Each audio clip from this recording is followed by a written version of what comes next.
Welcome back to BCN news.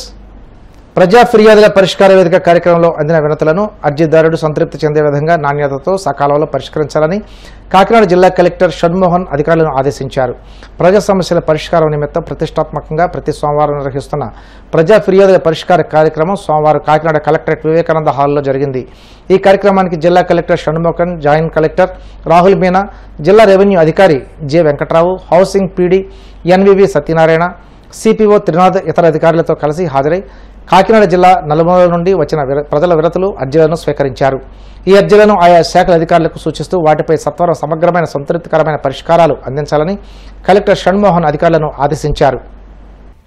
పాత్రికేయ ప్రమాణాలకు పూర్తిగా తిలోదకాలు ఇచ్చిన ఈనాడు పత్రిక ఎదుగుదల అంతా నేరమయమని YSRCP state joint secretary Karuburi Venkata Reddy మండిపడ్డారు.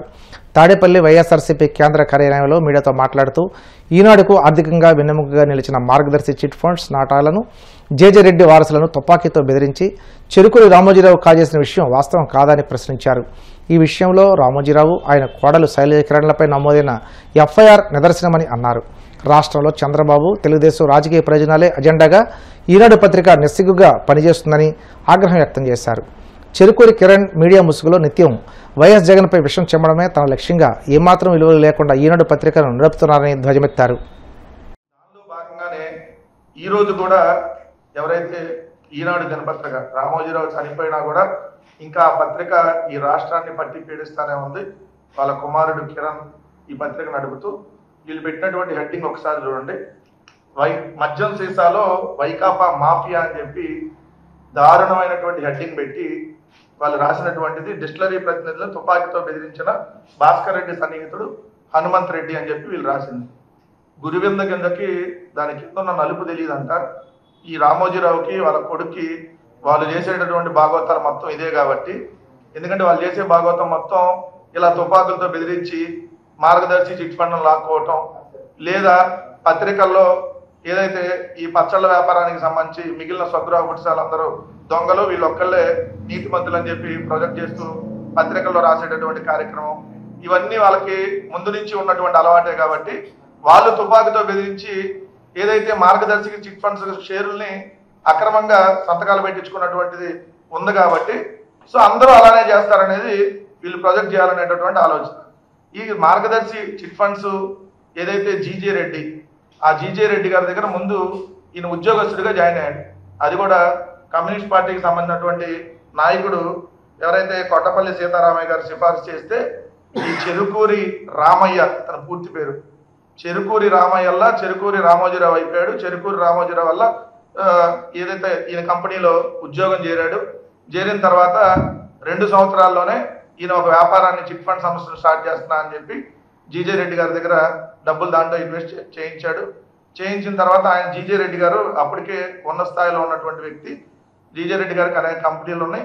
ఆయన చెకోస్లోవేకియా అనేటటువంటి కంట్రీలో ఉన్నాడు. ఆయన కంట్రీలోనే అక్కడే చనిపోవడం జరిగింది. చనిపోయిన తర్వాత వాళ్ళ కుమారులు వచ్చి 2 కొడుకులు ఆయన వచ్చి వాటాలు అడుగుతుంటే ఆయన దగ్గర ఉన్న షేర్లు 228 షేర్లు వాళ్ళ ఉన్నాయి. అడిగితే ఆయన రూమ్లో కూర్చోబెట్టి ఏదైతే వాళ్ళ కుమారుడిని నీ తుపాకీ పెట్టి నువ్వు సంతకం పెట్టు, లేదు నిన్ను ఎక్కడ ఎవరుగా పడతాడో చూస్తా, ఈ ప్రభుత్వం కాదు ఏ ప్రభుత్వంలో అయినా నేను చెప్పినట్టుగా నడుస్తుంది, సో ఖచ్చితంగా నువ్వు సంతకం పెట్టకపోతే కుదరదు అని చెప్పి బెదిరిస్తే ఆయన తుపాకీతో బెదిరించి నేను చంపేస్తానని బెదిరిస్తే ఆయన సంతకాలు చేసినటువంటి పరిస్థితి. ఫామ్ SH కోల్పై దానికి సంబంధించి ఆల్రెడీ వాళ్ళు కంప్లైంట్ ఇచ్చారు. ఆ కంప్లైంట్ ఎఫ్ఐఆర్ కాపీలో A1 రామోజీరావు, A2 శైలజ కిరణ్, ఇది కిరణ్ గారు. సో ఇది రాయాలి కదా మీరు. ఇలా తుపాకులతో బెదిరించినటువంటి సంస్కృతి మాది, మా బతుకులంతా ఇలానే ఏడ్చినాయి, సో మేము ఇలానే బెదిరించి అన్ని వ్యాపారాలని లాక్కుంటాం. రామోజీ ఫిలిం సిటీ కూడా అట్లానే, ఆ రామోజీ ఫిలిం సిటీని ఆ చుట్టుపక్కల ఉండేటటువంటి గ్రామాలకి అలా ఆ రోడ్లు కూడా ఈ రోడ్లోంచి వెళ్ళనీయకుండా మొత్తం చుట్టుపక్కల తిరిగేదాకా చేసాం. సో అక్కడ ఉన్నటువంటి భూములన్నీ అలానే లాక్కున్నాం. సో ఇది కదా మీరు రాయాల్సినటువంటి రాత. ఇది రాయకుండా నిరంతరం జగన్మోహన్ రెడ్డి గారి మీద బురద జల్లుతూ ప్రతిరోజు ఏదో ఒక వార్త. మీరు రాయాల్సింది మద్యం సీసాల వైకాపా మాఫియా అని కాదు, చంద్రబాబు కోసం గుడ్డలొప్ప తీసుకొని నగ్నంగా నిలబడ్డ పత్రికా మాఫియా అని రాయండి. చంద్రబాబు నాయుడు కోసం నడి రోడ్డు మీద నగ్నంగా ఏ పనైనా చేయడానికి సిద్ధపడ్డాం, పత్రిక ముసుగేసుకున్నాం, పేరుకు జర్నలిజం, చేసేదంతా బ్రోకరిజం అని చెప్పి రాయాలి. మీరు మీ బతుకులు. ఇంకొక వార్త చూస్తే నకిలీ పేరుతో మోనికా బేడీకి పాస్పోర్టు అది రాసి కృష్ణమోహన్ రెడ్డి తహసీల్దార్గా ఉన్నప్పుడే జారీ అని చెప్పి కృష్ణమోహన్ రెడ్డి గారి ఫోటోను మోనికా బేడీ గారి ఫోటో పక్క పక్కన వేశాడు. సిగ్గుండాలి కదా, మనిషి పుట్టక పుడితే ఇలాంటి రాతలు రాస్తారా? సిగ్గు, శరం, మానం, మర్యాద మొత్తం అవన్నీ ఉంటేనే కదా వదిలేయడానికి, అసలు లేవు కదా మీకు. సో చంద్రబాబు నాయుడు ఏం చెప్తే దానికోసం రాయాలి. అంటే కృష్ణమోహన్ రెడ్డి గారు తహసీల్దార్గా ఉన్నప్పుడు ఆమెకి రెసిడెన్షియల్ సర్టిఫికేట్ ఇష్యూ అయితే కృష్ణమోహన్ రెడ్డి గారికి ఏం సంబంధం? మినిమం సెన్స్ కూడా ఉంటుందా రాసేటప్పుడు? అంటే తహసీల్దార్ ఇస్తాడా? కింద వెళ్ళి తహసీల్దార్ వాళ్ళ ఇంటికి వెళ్ళి ఆ ఇంట్లో ఈ అమ్మాయి ఉందా, లేదా ఏ అబ్బాయి అన్నాడు, లేదంటే ఆ ఇంట్లో ఏమన్నా ఫ్రిడ్జ్ ఉందా, ఏసీ ఉందా, లేదంటే ఆ ఇంట్లో విస్తీర్ణం ఎంత ఉంది అని చెప్పి తహసీల్దార్ వెళ్ళి ప్రతి ఇంటికి వెళ్ళి చెక్ చేసి రెసిడెన్షియల్ సర్టిఫికేట్ ఇస్తాడా? విఆర్ఓను ఆర్ఐ ఇస్తారా? ఈ మాత్రం ఇంగిత జ్ఞానం లేకుండా పత్రిక నడుపుతున్నా. ఏం చదువుకున్నావు? ఫస్ట్ నువ్వు చదువుకునే రాస్తున్నావా? లేదు బురదల్లారు కాబట్టి ప్రతిరోజు ఇదే వార్తల? కృష్ణమోహన్ రెడ్డి గారు లాంటి నిజాయితీ కలిగినటువంటి ఆఫీసర్ మీద నువ్వు ఈ విధమైనటువంటి వార్త ఇక్కడ నువ్వు రాయాల్సింది ఏంటో తెలుసా? చంద్రబాబు నాయుడు ముఖ్యమంత్రిగా ఉన్నప్పుడు మోనికా బేడీకి పాస్పోర్ట్ ఇచ్చాం. చంద్రబాబు నాయుడు అనేటటువంటి ఏదైతే ముఖ్యమంత్రిగా ఉన్నప్పుడే మోనికా బేడీకి పాస్పోర్ట్ వచ్చిందని దేశవ్యాప్తంగా హైలైట్ అయితే రాయాలి వార్త. ఎందుకంటే అట్లాంటి నాయకుడు, పెద్ద ప్రపంచ నాయకుడు ముఖ్యమంత్రిగా ఉన్నప్పుడు మోనికా బేడీ గారికి పాస్పోర్ట్ వచ్చింది. అది కదా మనం రాయాల్సినటువంటి వార్త. ఆంధ్రప్రదేశ్ కాంగ్రెస్ పార్టీలో సంక్షోభం మరింత ముదురుతుంది. ఏపీ పీసీసీ అధ్యక్షురాలు షర్మిలారెడ్డికి వ్యతిరేకంగా కూటమి తయారవుతుంది. తాజాగా మాజీ కేంద్ర మంత్రి కిల్లి కృపారాణి ఆధ్వర్యంలో విశాఖలో ఓ ప్రైవేట్ హోటల్లో ఆంధ్రప్రదేశ్ కాంగ్రెస్ పార్టీ జిల్లా నాయకులు సమావేశమయ్యారు. షర్మిలారెడ్డిపై తమకున్న వ్యతిరేకతను తెలుపుతూ అధిష్టానానికి వినతి పత్రం సమర్పించాలని కిల్లి కృపారాణి కోరారు. ఈ సందర్భంగా కిల్లి కృపారాణి మాట్లాడుతూ కాంగ్రెస్ పార్టీ నాయకుల ఆవేదనను అధిష్టానం దృష్టికి తీసుకురావడం జరుగుతుందని స్పష్టం చేశారు. కన్నతల్లి లాంటి కాంగ్రెస్ పార్టీని కాపాడుకోవడం కోసం తాను నిరంతరం ప్రయత్నం చేస్తున్నట్లు కిల్లి కృపారాణి అన్నారు. కన్నతల్లి లాంటి కాంగ్రెస్ పార్టీని ఖచ్చితంగా కాపాడుకోవాలి. గడిచిన కాలంలో కాంగ్రెస్ పార్టీ సివియర్ డిస్ట్రెస్ లో ఉండేటప్పుడు కూడా ఆక్సిజన్ ఇచ్చి బ్రతికించుకుంటూ రాష్ట్ర వ్యాప్తంగా గడిచిన దశాబ్దాల కాలంగా ఎంతో మంది ఇక్కడ నా దగ్గర ఉన్న వాళ్ళు, వేదిక పైన ఉన్న వాళ్ళు కానీ వేదిక ముందు ఉన్న వాళ్ళు కానీ జైలు పాలయ్యారు, తన్నులు తిన్నారు. సీనియర్ కాంగ్రెస్ పార్టీ కార్యకర్తలు, సీనియర్ కాంగ్రెస్ పార్టీ లీడర్స్ వాళ్ళందరూ ఆవేదన చాలా గడిచిన కొంతకాలంగా వారి ఆవేదన వ్యక్తం చేస్తున్నారు. నా దగ్గర వస్తానని చెప్పడం కూడా జరిగింది. అయితే మీకు మీరుగా తెలుసు, సుమారు 2.5 దశాబ్దాల కాలంగా రాజకీయాల్లో కొనసాగుతున్న డాక్టర్ శ్రీమతి కిల్లి కృపారాణి అనే వ్యక్తి కాంట్రవర్షియల్ గా ఏమైనా వెళ్తారా? ఆమె సౌమ్యంగా వెళ్తారా?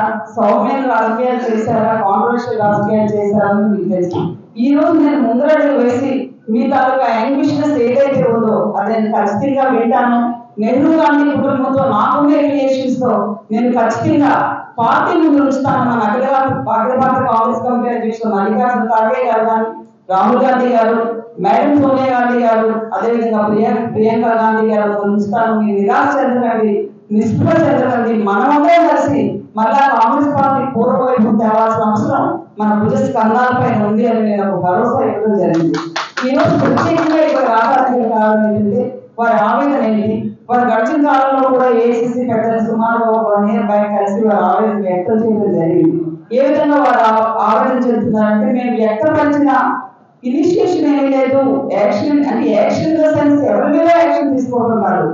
కాంగ్రెస్ పార్టీ బలోపేతానికి భవిష్యత్తులో ఫర్దర్ స్టెప్స్ తీసుకోలేదు ఏఐసిసి అనే ఆవేదన కూడా వాళ్ళలో ఉంది. అయితే ఆవేదనతో మళ్ళా ఉన్న కాంగ్రెస్ పార్టీ స్కాటర్ అవ్వకూడదు, కాంగ్రెస్ పార్టీలో ఉన్న క్యాడర్ మనం ప్రొటెక్ట్ చేసుకోవాలి అనే దృష్టితోనే నేను ఇక్కడ రావాల్సి వచ్చింది.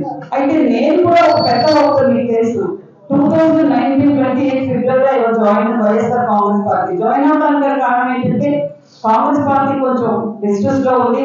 ఉన్న పార్టీ క్యాడర్ మనం ప్రొటెక్ట్ చేసుకోవాలి అంటే ఏదైతే 80-90% కాంగ్రెస్ పార్టీ కుటుంబ సభ్యులను ఒక ప్రాంతీయ పార్టీ ఉందో, వైఎస్ఆర్ కాంగ్రెస్ పార్టీ ఉందో, అందులో పెడితే కొంత మేరకు ప్రొటెక్ట్ చేసుకోవాల్సిన దృష్టితో నేను వెళ్ళాను. సరే, వాట్ వాజ్ హ్యాపెండ్ అంటే I don't want to leak the past. Again I came back to mother organisation.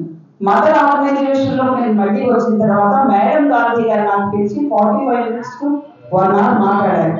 ఏ విధంగా మీరు చర్య తీసుకోండి, as a senior you have to give directions to our PCC president also అని నాకు చెప్పడం జరిగింది. మోస్ట్ అన్ఫార్చునేట్, మరి ఆ పరిస్థితి అయితే ఈ రోజు రాష్ట్రంలో లేదు. నేనైతే పార్టీలో జాయిన్ అయ్యేటప్పుడు ఏమనుకున్నాను, డిస్ట్రిక్ట్ లో ఉన్న కాంగ్రెస్ పార్టీకి నాకు తగిన విధంగా కొంచెం ఆక్సిజన్ ఇచ్చి లేపుదామనే దృష్టితో నేను మళ్ళీ మదర్ ఆర్గనైజేషన్ లోకి వచ్చాను. What was happen? Oxygen mask కూడా తీసుకునే పరిస్థితి ఈ రోజు వచ్చింది. ఇంతమంది Congress party leader across the state, ఇప్పుడు ఈ బలమైన స్ట్రెంగ్ లీడర్స్, ఇంతమంది లీడర్స్ కాంగ్రెస్ పార్టీ విడిచిపెట్టుకుంటే what will happen to Congress party? So నేను I felt it's my very responsibility to put the issues before Rambuji and AICC President Mallikarjun Kharge and Sonia ji అనే దృష్టితో ఈ రోజు ఇక్కడ రావడం జరిగింది. ఇందులో వ్యక్తిగత స్వార్థం కానీ ఇక్కడ ఉన్న వాళ్ళందరూ కాంగ్రెస్ ప్లేయర్ వ్యక్తిగత ప్రయోజనాలు ఆశించే వ్యక్తులు ఎవరు ఇక్కడ లేరు. మేమందరం కలిసి కాంగ్రెస్ పార్టీని రక్షించుకోవాలి, రాహుల్ గాంధీని ప్రధానమంత్రిగా చూడాలి, మేడం సోనియా గాంధీ గారి ఆశీస్సులు కాంగ్రెస్ పార్టీ పైన ఆంధ్రప్రదేశ్ రాష్ట్రం పైన ఉండాలనే దృష్టితో కేవలంగా వచ్చే వ్యక్తిని. వార్తలు ముగించే ముందు ముఖ్యాంశాలు మరోసారి.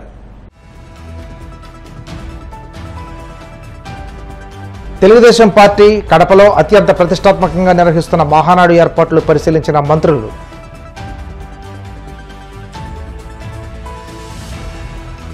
ఆపరేషన్ సింధూర్ విజయవంతంగా ముగిసిన సందర్భంగా శ్రీకాకుళంలో భారీ ర్యాలీ నిర్వహించిన మంత్రి అచ్చెన్నాయుడు.